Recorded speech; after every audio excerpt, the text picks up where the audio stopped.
ഇതെൻ്റെ ഒരു ചെറിയൊരു സജഷൻ മാത്രമാണ്. കാരണം ഞാൻ ബിഗ് ബോസ് കാണാറുള്ള ഒരാളാണ്.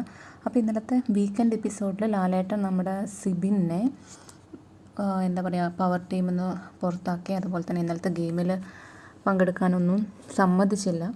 ഓക്കെ, സിബിൻ ചെയ്തത് തെറ്റ് തന്നെയാണ്. പക്ഷേ അതിലും അതേപോലെ തന്നെ അല്ലെങ്കിൽ അതിനേക്കാളും കുറച്ച് തെറ്റുകളും വാക്കുകളും പ്രയോഗിച്ച ആൾക്കാരും ആ ഷോയിലുണ്ട്. Especially Jasmine, ഗബ്രിയൊക്കെ. അപ്പോൾ അവർക്കെതിരെ ഒരു എന്താ പറയുക ഒരു ആക്ഷൻ എടുക്കാതെ ഒരാളെ മാത്രം എയിം ചെയ്യുന്നത് പോലെയായിട്ടാണ് എനിക്ക് തോന്നിയിട്ടുള്ളത്. അപ്പം ഇന്നലത്തെ എപ്പിസോഡ് കണ്ടപ്പം സിബിൻ ഭയങ്കര ഇമോഷണലി ഡൗൺ ആയ പോലെ എനിക്ക് തോന്നി. അപ്പം ഞാൻ സപ്പോർട്ട് ചെയ്യുന്നത് സിബിനെയാണ്. എനിക്ക് പേഴ്സണലി ഇതുവരെ ഈ പ്രോഗ്രാമിൽ ആരോടൊരു എന്താ പറയുക ഒരു ഇഷ്ടം തോന്നിയിട്ടില്ല. പക്ഷേ ഇന്നലത്തെ എപ്പിസോഡ് വീക്കെൻഡ് എപ്പിസോഡ് കണ്ടപ്പം എനിക്ക് സിബിനെ വോട്ട് ചെയ്യാൻ വേണ്ടിയിട്ടാണ് തോന്നിയിട്ടുള്ളത്. നിങ്ങളുടെ അഭിപ്രായം എന്താണെന്നൊന്ന് കമൻറ്റ് ചെയ്യണേ.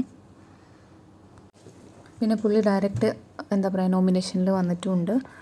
അപ്പം നിങ്ങൾ സിബിനെ സപ്പോർട്ട് ചെയ്യുന്നുണ്ടെങ്കിൽ എന്തായാലും സിബിനെ വോട്ട് ചെയ്യണം. കാരണം റൂള് പറയുകയാണെങ്കിൽ റൂൾ എല്ലാവർക്കും ഒരുപോലെ ആയിരിക്കണമല്ലോ. ഇത് ചിലവർക്ക് മാത്രം ഒരു റൂള്, അവരെന്ത് ചെയ്താലും ഒരു കുഴപ്പമില്ല. മറ്റു ചിലർക്ക് വേറൊരു റൂള്. അതിനോട് ഞാൻ എഗ്രി ചെയ്യുന്നില്ല. അപ്പോൾ ഇതെൻ്റെ ഒരു ചെറിയൊരു ഒപ്പീനിയൻ മാത്രമാണ്. നിങ്ങളുടെ എന്താണെന്ന് വെച്ചാൽ നിങ്ങളുടെ അഭിപ്രായങ്ങൾ ഈ വീഡിയോൻ്റെ താഴെ കമൻറ്റ് ചെയ്യാം.